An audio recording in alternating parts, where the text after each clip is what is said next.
देश का इतिहास बिहार के इतिहास से ही शुरू होता है जी। एंशिएंट टाइम में जितना कुछ देखेंगे बिहार का इतना इलिस्ट्रियस इतिहास रहा है। लेकिन एक फेज ऐसा आया जी।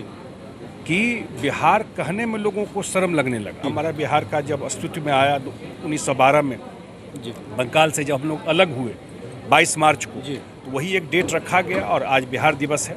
नमस्कार, आप देख रहे हैं लाइव सिटीज़। मैं हूं आपके साथ सौरभ राज। बिहार 110वां साल मना रहा है। पूरा बिहार अपने राज्य के ऊपर, अपने इतिहास के ऊपर गर्व कर रहा है, अपने इतिहास को याद कर रहा है। मेरे साथ बिहार सरकार में मंत्री संजय झा हैं। सर, जिस तरीके से जो बिहार का इतिहास रहा है, उस इतिहास के साथ वर्तमान को आप लोग जोड़ करके आगे बढ़ा रहे हैं, कैसे याद करते हैं बिहार के इतिहास को सर?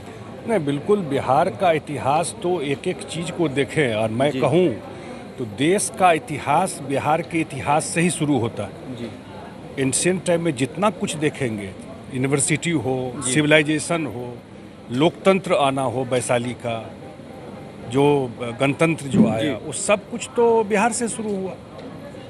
चंद्रगुप्त मौर्य हो, अशोका हो, जिसका आप देखते हैं कहाँ तक जाकर के फैला हुआ था। तो बिहार का इतना इलिस्ट्रियस इतिहास रहा है। जी। इंडिपेंडेंस के बाद भी बेस्ट गवर्नड स्टेट में बिहार रहा। जो गवर्नेंस के मामले में जब श्री कृष्ण सिंह जी जब मुख्यमंत्री थे और उसके बाद के काल में भी एक बेस्ट गवर्न स्टेट के रूप में देखा गया। लेकिन एक फेज ऐसा आया जी। कि बिहार कहने में लोगों को शर्म लगने लगा। जी। लोग अपनी आइडेंटिटी छुपाते थे। जी। ये भी सच है। इस तरह गर्त में चले गए थे और नीतीश कुमार जी द्वारा ही बिहार दिवस की भी शुरुआत की जी। उसका 2010 में, और 2012 में दिल्ली में हम लोग ये जो आपको बुरारी में निरंकारी ग्राउंड है, वहाँ पर कार्यक्रम किए थे जिसमें मुख्यमंत्री जी आए थे। 100 वर्ष जब बिहार का पूरा हुआ था, तो बिहार की प्राइड की बात ही लेकर के एक जो बिहार दिवस में हम लोग करते हैं, क्योंकि इस बिहारी डायस्पोरा का प्रेजेंस अब ग्लोबल है। बिहार के लोग देश और दुनिया भर में हैं। तो एक लोगों को लगता है कि हमारा बिहार का जब अस्तित्व में आया 1912 में बंगाल से जब हम लोग अलग हुए 22 मार्च को, तो वही एक डेट रखा गया और आज बिहार दिवस है। तो निश्चित रूप से हर एक बिहार के लोगों को, और बिहारी खास करके इतना तो है जहाँ जाते हैं अपने मेहनत से अपना जगह बना करके अपना पोजीशन किए हुए हैं। तो हम सब बिहार के लोगों के लिए ये एक बड़ी प्राइड की बात है कि आज बिहार दिवस है, उसी को हम लोग सेलिब्रेट करते हैं। कुछ लोग ये कहते हैं कि इतिहास के नाम पे वर्तमान और भविष्य की कल्पना कितना कर सकते हैं हम लोग? क्या भविष्य के लिए कुछ नीतीश कुमार का प्लान रहा है कि बिहार को और आगे ले जा सकते हैं? देखिए, एक बात बहुत ज़रूरी है जी कि ये जानना कि नीतीश कुमार जब मुख्यमंत्री बने 2005 में, तो उन्होंने कहाँ से शुरू किया। वो गुजरात के मुख्यमंत्री नहीं बने थे जी। वो महाराष्ट्र के मुख्यमंत्री नहीं बने थे। लेकिन जब वो मुख्यमंत्री बने तो बिहार में रोड की क्या स्थिति थी। आज भाषण देना एक चीज़ है, बिहार में पावर सिचुएशन क्या था, कितना घंटा पावर शहर में मिलता था, पीने के पानी का क्या व्यवस्था था, स्कूल में ड्रॉप आउट्स कितने थे, कितने बच्चे स्कूल जाते थे, कितना डेंसली पॉपुलेटेड स्टेट है, उसमें क्या किया, हेल्थ के लिए क्या किया, एजुकेशन के लिए क्या किया। तो उस सारे पैरामीटर पे ही जज करेंगे ना आप। आज अगर बिहार का बजट 10 गुना बढ़ गया, जब हम लोग आए तो 24,000 करोड़ था और आज 2,37,000 करोड़ है। आज अगर बिहार का जीडीपी डबल डिजिट में है तो रिकॉर्ड की बात है ना, ये तो रिकॉर्ड में है।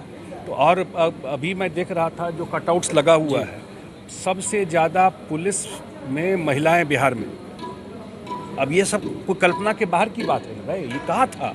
जितना एम्पावरमेंट, मैं हमेशा कहता हूँ हिस्ट्री विल जज जी, इतिहास जज करेगा। आज तो मान लीजिए चल रहा है, लेकिन ये जरूर चाहना चाहिए कि नीतीश कुमार जी को क्या बेस मिला था और वहाँ से कहाँ बिहार को ले गए। तो मैं लोगों को जरूर कहता हूँ कि बिहार अब टेक ऑफ स्टेज में है। एक बेस मिल गया, अगर कोई इन्वेस्टमेंट, कोई इंडस्ट्री, कोई उस लेवल का एम्प्लॉयमेंट, उसके लिए ज़रूरी था infrastructure, power, law and order.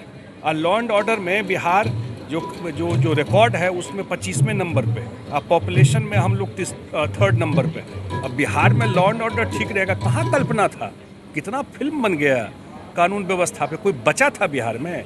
Doctor भागा, आपको जितना बिजनेसमैन था वो बिहार छोड़ करके सब भाग गए। बिहार में रहे कहाँ कोई जब हम लोग की सरकार आई, उससे पहले जो स्थिति थी। तो उससे लोगों का कॉन्फिडेंस जगा इस स्टेट में, और निश्चित रूप से ये जो एक बेस 15 साल में नीतीश कुमार जी ने बनाया है, तो अब जो लोगों ने टेस्ट कर लिया है डेवलपमेंट को, अब लोग पीछे मुड़कर नहीं देखना चाहते। फ्यूचर क्या है बिहार का और प्लान आप लोग क्या गोल सेट क्या किए हैं आप लोगों ने? मैंने बताया आपको कि एक बेस बन गया जी। अब एज ए बिहारी हमको भी लगता है कि वहाँ इन्वेस्टमेंट की ज़रूरत है। अब उसमें हर एक तरह का हम लोग रेज भी करते रहे हैं। एज ए बिहारी जिस एरिया से, जिस डिपार्टमेंट को मैं देखता हूँ, जिस एरिया से मैं आता हूँ, जल संसाधन विभाग, वो एक फ्लड प्रोन एरिया है। हर एक साल वहाँ समस्या होती है फ्लड को लेकर के। हम लोग इतना काम भी करते हैं, उसके बाद भी समस्या है वहाँ पर, क्योंकि ये अंतर्राष्ट्रीय समस्या है। नेपाल से पानी वहाँ आता है, तो उसका परमानेंट सॉल्यूशन कुछ निकले उसके तरफ। तो कुछ चीज़ें हैं जो हम लोगों को लगता है कि इसमें, और जो गोल सेट जो आप बोल रहे हैं, यही सब चीज़ें हैं। एक आधार बिहार का बन गया है।